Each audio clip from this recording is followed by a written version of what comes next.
Well, fight fans have wanted this matchup for a long time. They just didn't realize they were going to get it so soon. To break this fight down at UFC 251, we're bringing Dominick Cruz, former UFC bantamweight champion, here on SportsCenter. Dominick, let me ask you this. We've seen fighters in the past take even title bouts on short notice, the way Masvidal is doing here against Usman. But what is the impact on both fighters with one of these guys coming in on short notice? Well, really, I mean, both guys, if you think about it, Masvidal was ready to jump into this situation. I talked to his manager. He thought somebody might get hurt, so he's been training. So he was ready to take on either style. But when it comes to Usman, he was preparing for a black belt in Brazilian Jiu-Jitsu that really counts on takedowns and scrambles. Masvidal pretty much counts on and relies on his takedown defense and his fast counter ability. So it is a completely different fight for Usman. Yeah, so the mental aspect is also in play here because you got to get prepared for a different type of style. But here's the deal. As I mentioned this earlier, fight fans have been wanting this matchup for quite some time. We've seen a lot of drama between these two guys outside the cage, a little back and forth, and they're both very good at what they do. But when you get these two styles to get into the same cage at the same time, Dominick, what can we expect from this matchup itself?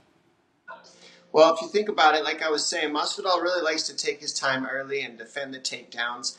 Get the timing and how his opponents like to set up their takedowns if they are that style of grappler, which he's faced a couple times. But I don't think Masvidal has ever faced the level of grappling and power of Usman. Usman has a style where he sets up his takedowns with big, powerful strikes, and he explodes and covers so much distance that with his shots and with his strikes, you can't tell which he's doing. Is he throwing a punch or is he taking a shot? And when you get tricked in those little habits, you get caught. And that's how he's finished a lot of people. The real intangible in this fight, I believe, is who can dictate the pace. Can Masvidal keep the pressure and get the respect to stuff the takedowns and get ahead later in the rounds as he stuffs the early takedowns? Or will Usman really get ahead on the cards like he does? He really over-offenses everybody he fights and overwhelms them until they have nothing left. Will he be able to do that and keep Masvidal on his heels? That's what each fighter needs to look for, and it comes down to pace in this matchup, especially on short notice, as you were mentioning.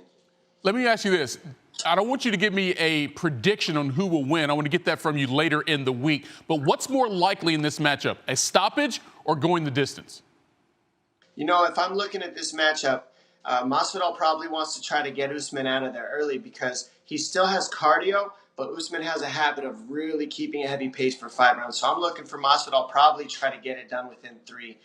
If you're Usman, grind him out until he has nothing left. If you can get it done early, get it done. But Masvidal has a very good chin. I don't think he's ever even been dropped, and neither is Usman. So there's a good chance this could go the distance. If I had to guess one, I would say Masvidal in 3, and if Usman wins, it goes the distance would be my guess. And Masvidal has a history of coming out pretty hot as well, so we'll see how that plays out there in Abu Dhabi. Dominick Cruz here on SportsCenter and the dog. We appreciate it, man.